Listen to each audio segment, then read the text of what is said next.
बताओ।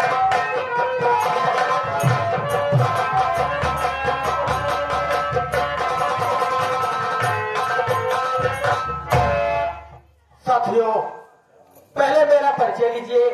मैं कौन हूँ, कहाँ का रहने वाला हूँ, मेरी कहानी क्या है। ये कहानी बाबू इसी कानपुर शहर की है। कानपुर के शहर के बगल एक गांव है रामपुर। रामपुर का रहने वाला हूँ। लोग मुझे सेठ कुंजीलाल के नाम से जानते हैं। मेरा नाम सेठ कुंजीलाल है। मेरे बड़े भैया थे, मेरे भैया का नाम सेठ बंसीलाल था।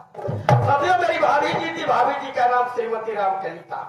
मेरी भी शादी हो गई थी, लेकिन मेरी घरवाली अभी दुनिया में नहीं है। शादी के ठीक साल भर बाद मेरी घरवाली भगवान को प्यारी हो गई। साथियों, हाँ साथियों, मेरे भैया के 3 बच्चे हैं, 2 बेटा और 1 बेटी। बड़े बेटे का नाम राजेश है, उससे छोटी भतीजी है जिसका नाम प्रीति है, और बेटी से एक और छोटा भतीजा है जिसका नाम रोहित है। साथियों, मेरे पास मेरा एक और भतीजा है जिसका नाम गजराज कंस है।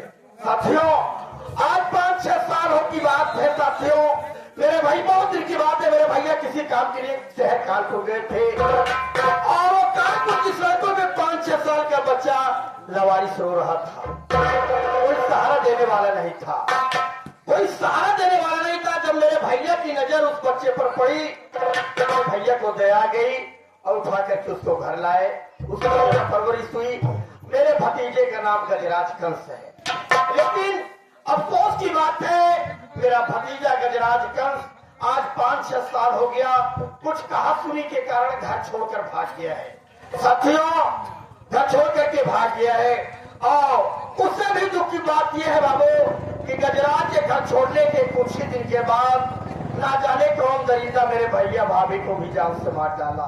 मेरे भैया भाभी दुनिया में नहीं है। साथियों, मैं अपने भतीजे राजेश की शादी कर दिया हूँ। एक जामगढ़ का मेरा दोस्त है राजा राम, उसकी लड़की राधिका से मेरे भतीजे राजेश की शादी हो गई है। और मेरी बहू है। साथियों, मेरे पास किसी चीज की कमी नहीं है बाबू। मालिक हर चीज दिया है। कानपुर में स्टील की कंपनी चल रही है। रामपुर में बहुत बड़ी प्रॉपर्टी मेरे पास है। साथियों, मेरा भतीजा जो राजेश है, वो कानपुर में रहकर मेरे स्टील कंपनी की देखभाल कर रहा है। साथियों, नौकर चाकर से भरपूर पूरा परिवार है। लेकिन अफसोस की बात है साथियों, 8-9 तो बज गए हैं, अभी मेरे मुंह में चाय तक नहीं गई। साथियों, कोई मेरी फिक्र ही नहीं करता कि चाचा कैसे हैं। 2-2, 3-3 नौकर है सारे। हाँ, अनुराग है, आवाज है, नहीं है। बुला रहा हूँ, आएंगे तो पूछूंगा कह रहते हो। अरे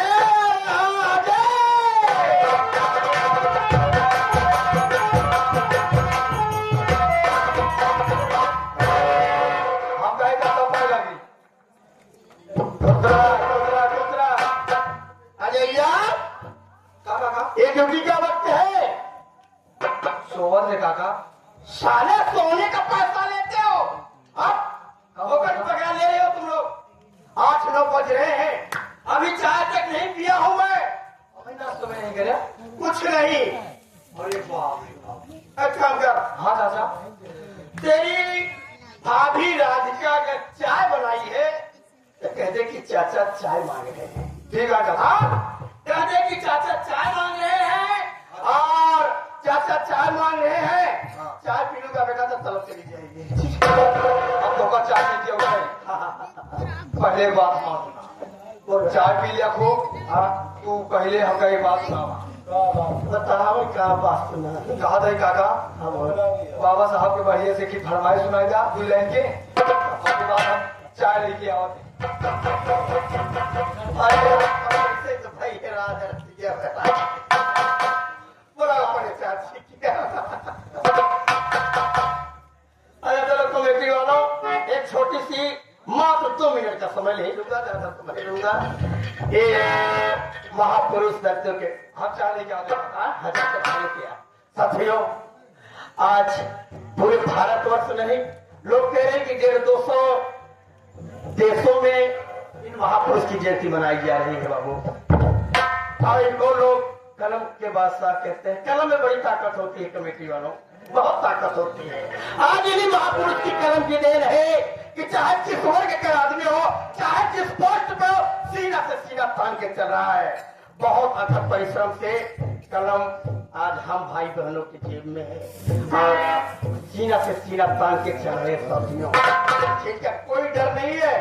बस बाबा साहब की कलम कहाँ कहाँ चली थी, बस 2 मिनट में मैं आप लोगों को बता रहा हूँ।